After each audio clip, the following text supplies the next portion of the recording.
Vamos a hacer hincapié en lo que tuvo que ver en el día de ayer en los Estados Unidos de Norteamérica, donde vamos a poner el acento en el debate presidencial entre Donald Trump y Kamala Harris.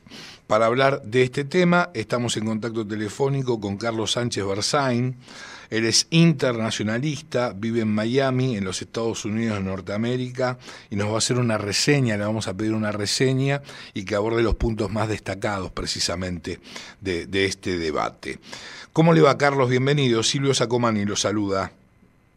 Encantado, Silvio. Un saludo a usted y a toda su audiencia. Un abrazo grande y muchas gracias por atendernos.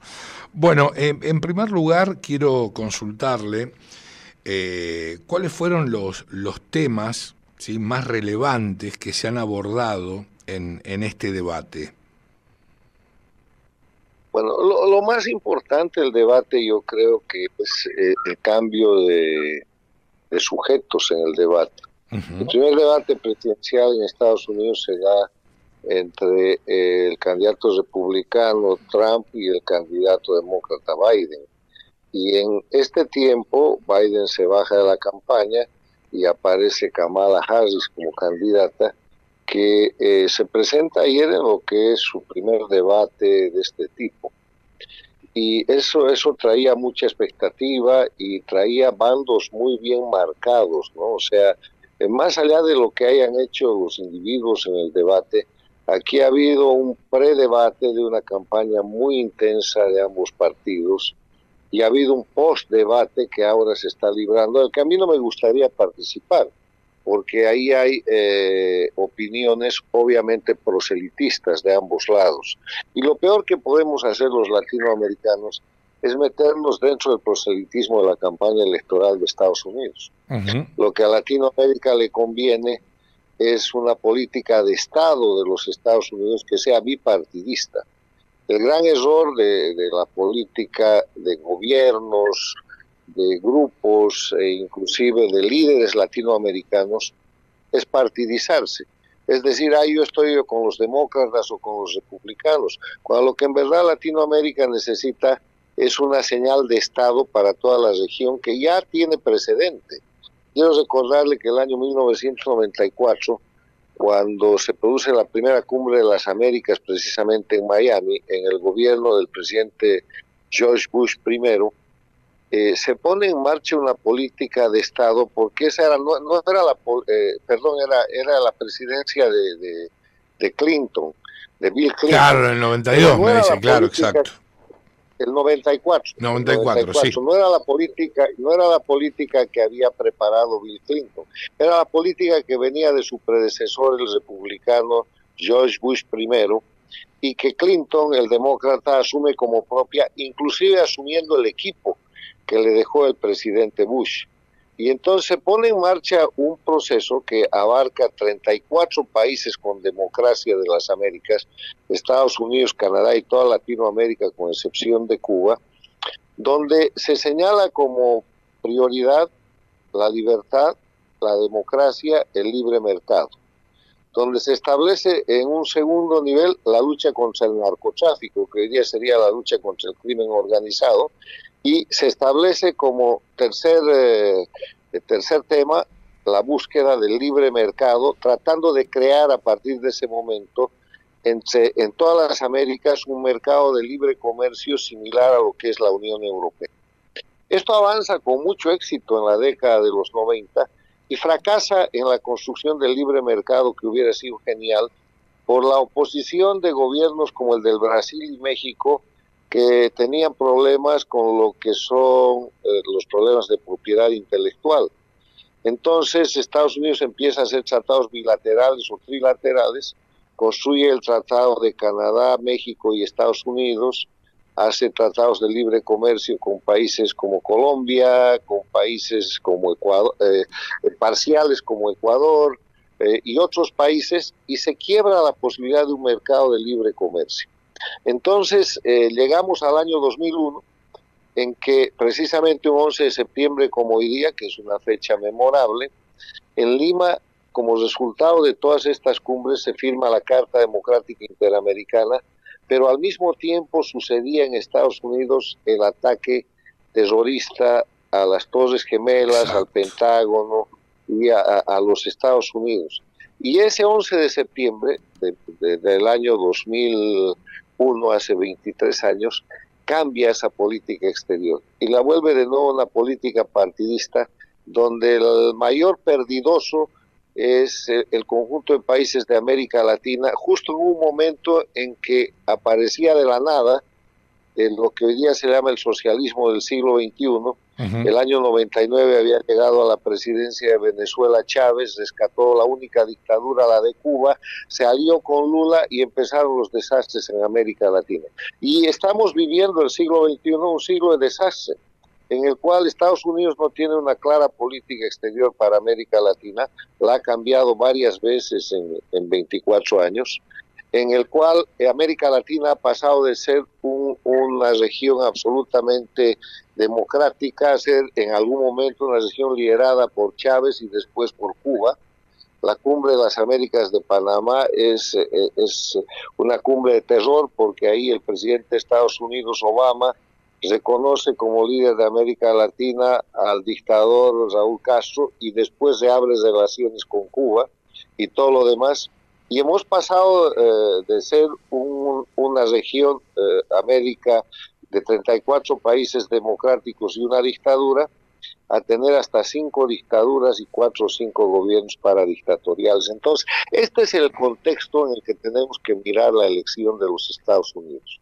Y respecto a ese contexto, ayer no se ha dicho mucho, salvo una mención del candidato republicano que le ha dicho a la candidata demócrata que si ella llega al poder, Estados Unidos se ha de convertir en Venezuela con anabólicos, o sea... Sí, con asteroides, dijo, creo, ¿no? Con esteroides, sí, con esteroides.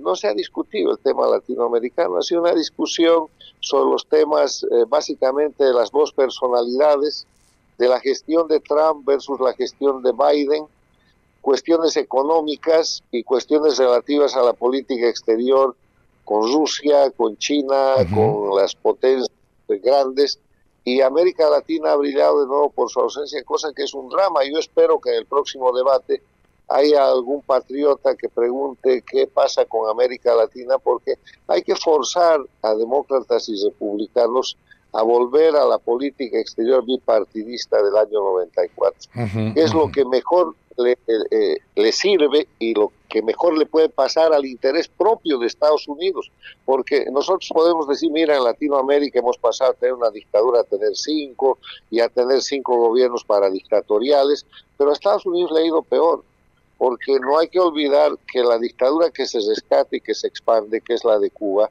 tiene como dogma que el narcotráfico es un instrumento de lucha contra el imperialismo y sigue usando el narcotráfico como instrumento de ataque a Estados Unidos.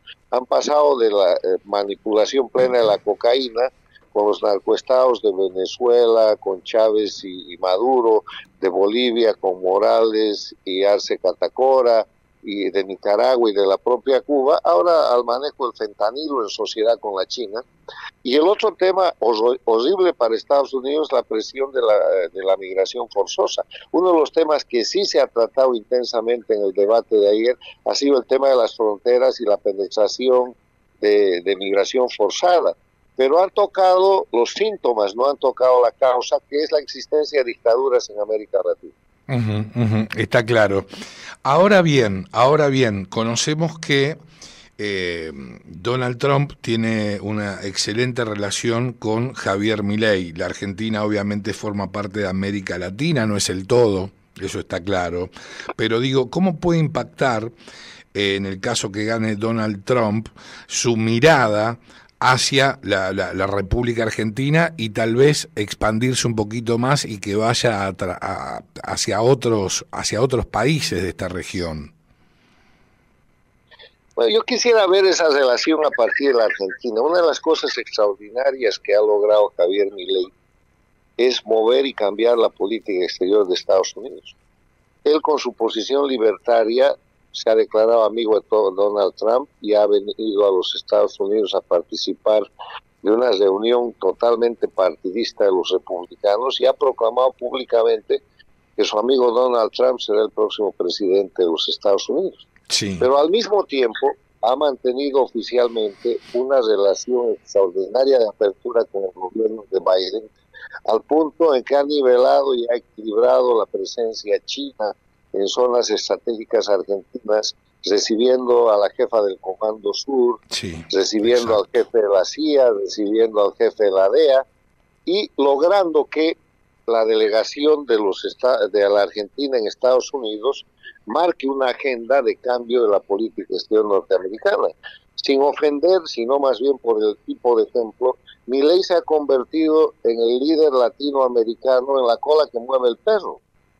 O sea, ha movido la política exterior de los Estados Unidos de un partido demócrata en el poder, declarándose amigo del opositor candidato del Partido Republicano. Y eso me parece genial. O sea, que a la Argentina gane Trump o gane Kamala Harris, la candidata republicana, nada le va a pasar, porque el extraordinario talento y la capacidad de maniobra y el posicionamiento que ha logrado Milei a nivel interamericano y a nivel mundial para la Argentina no va a variar. Milei le ha devuelto a la Argentina la condición de país estratégico, la condición de país líder, y ha superado por largo los liderazgos de los únicos dos países que pueden competir por el liderazgo de América Latina.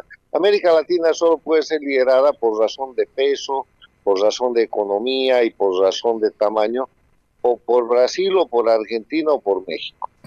Al resto de los países, aunque tengan líderes extraordinarios en lo personal, no les alcanza el físico. Y la Argentina ha tomado ventaja y hoy día es indiscutiblemente el país líder de la democracia en América Latina, por la personalidad de Milei, por el tipo de gobierno que ha hecho. Ha vuelto a poner a la Argentina en el centro del tablero, y si ustedes no se han dado cuenta, es buen momento para que se los avise. Sí, nosotros en lo particular sí. En lo particular sí, hay un sector importante de la sociedad que estima que no, que es un vendepatria, pero bueno, son miradas que están muy distorsionadas esas. Política exterior, yo no me voy a meter... No, yo me refiero, sí, al cambio del eje interna, de la geopolítica. La política exterior. Sí. La política exterior de Milei ha puesto a la Argentina en el centro del tablero de la discusión de las Américas y del mundo. Y ojalá se pueda mantener ahí. Sí, o sea, sí. Tan la ha puesto a la Argentina en el centro del tablero, que la pregunta que usted me hace de decir si gana Trump o gana Kamala Harris, hoy día no es trascendente para la política exterior argentina. ¿No es trascendente? No, porque ya le digo, el buen ejemplo es es la cola que mueve el perro. Es el pequeño poder que está moviendo la cabeza. Está claro.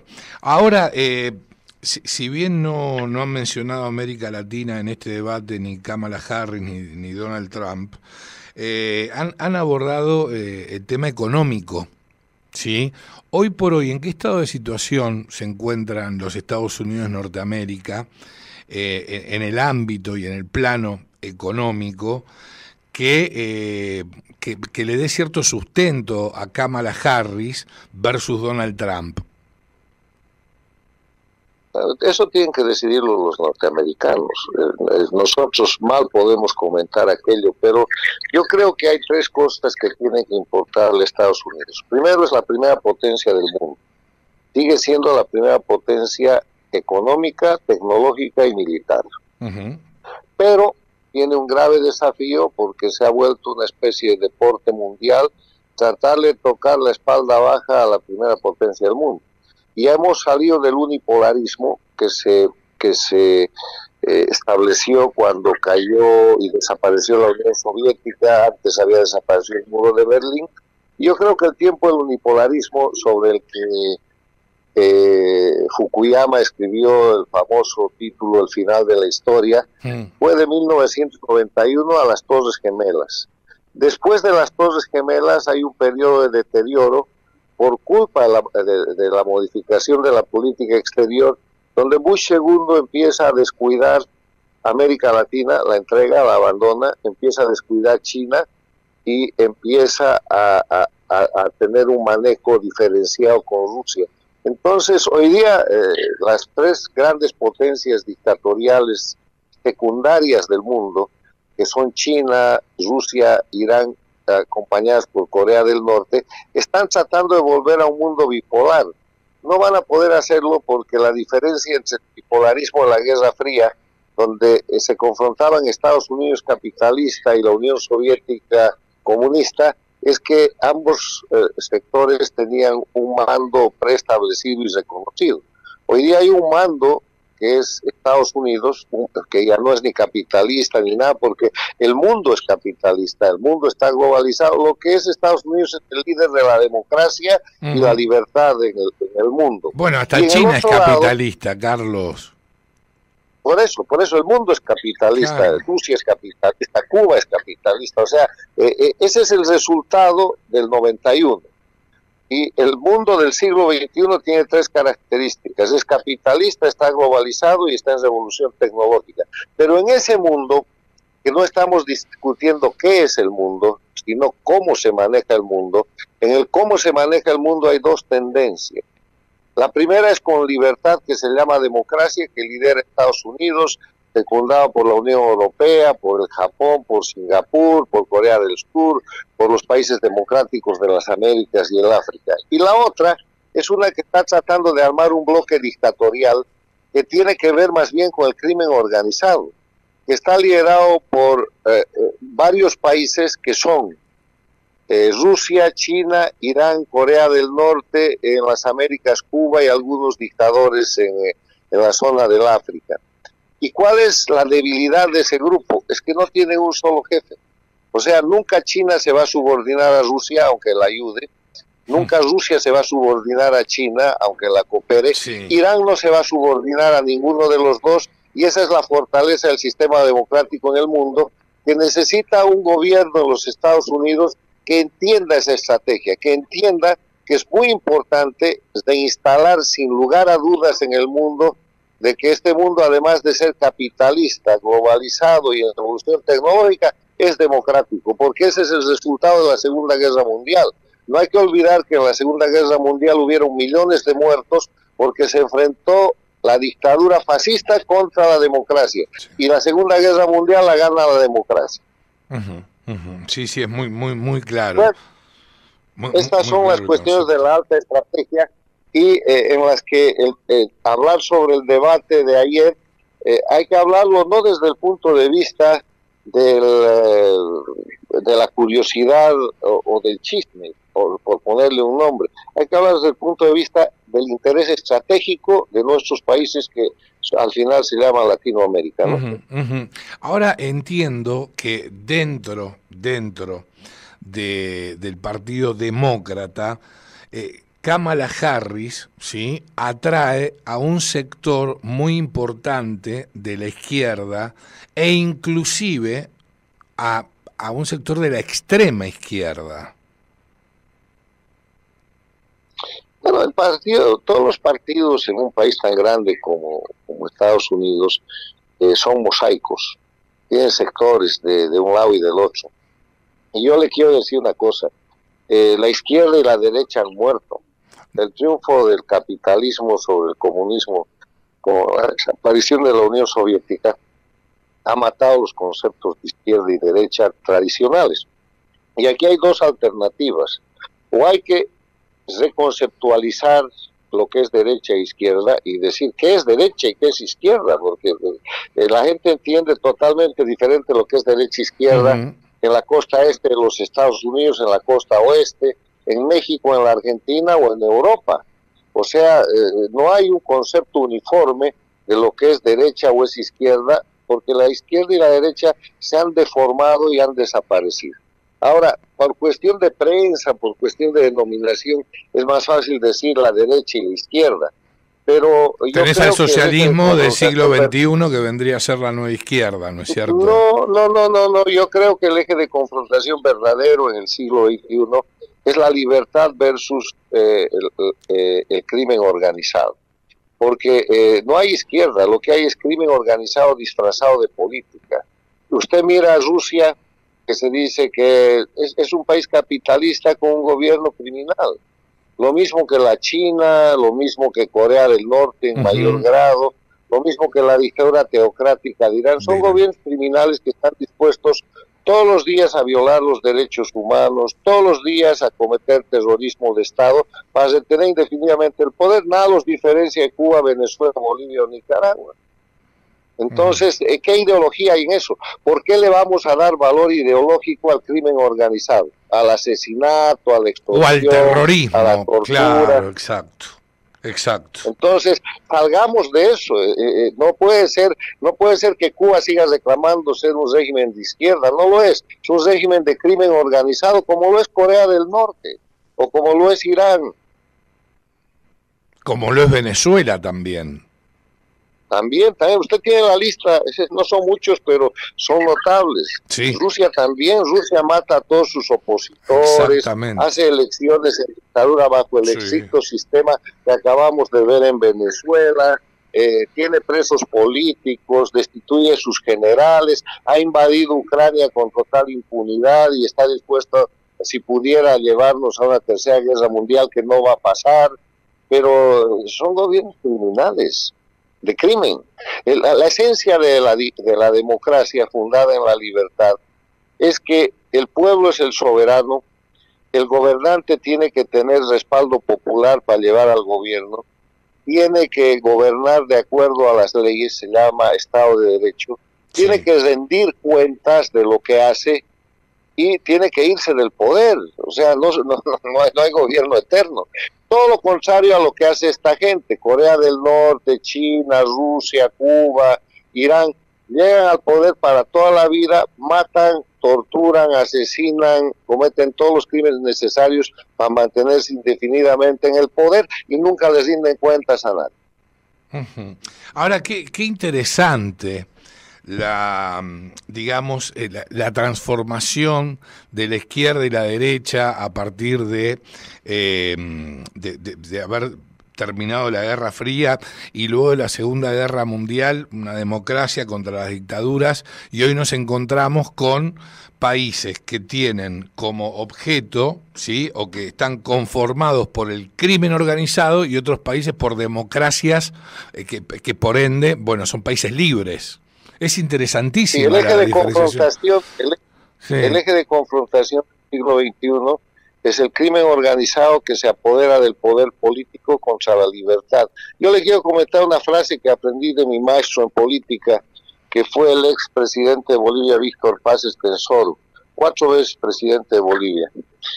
Paz Estenssoro hizo una revolución en el año 52, en ese momento era nacionalista, era estatista, hizo la reforma agraria, el voto universal, nacionalizó las minas, hizo la reforma educativa y gobernó.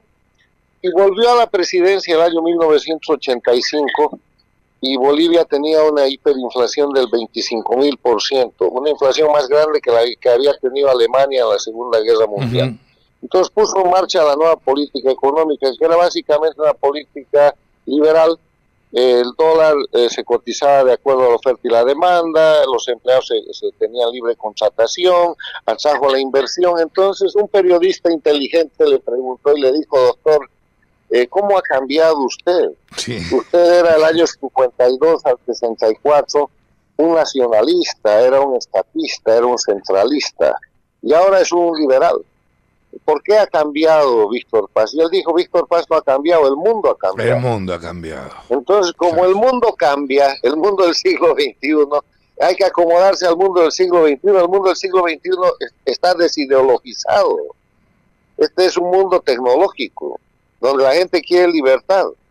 Es por eso que la dictadura de Venezuela va a caer y está cayendo.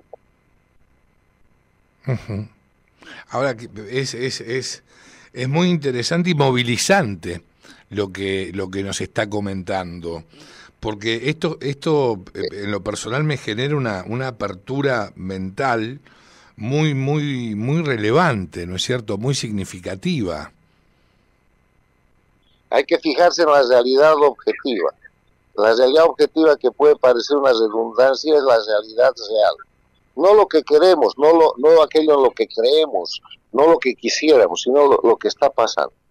Y en el mundo objetivo de hoy, es que es un mundo capitalista, es un mundo globalizado, es un mundo en revolución tecnológica que ha cambiado todos los paradigmas. O sea, estamos en un mundo diferente, donde la derecha y la izquierda son anacronismos, salvo que los vuelvan a definir. Qué bárbaro. No, extraordinarias los conceptos que ha vertido aquí en la cocina de las noticias. Carlos, le agradecemos infinitamente este contacto. Siempre es un placer escucharlo. Le dejo eso en el disco duro para que lo Por piense. supuesto que sí. No, es que no hay nada que pensar, es tal cual.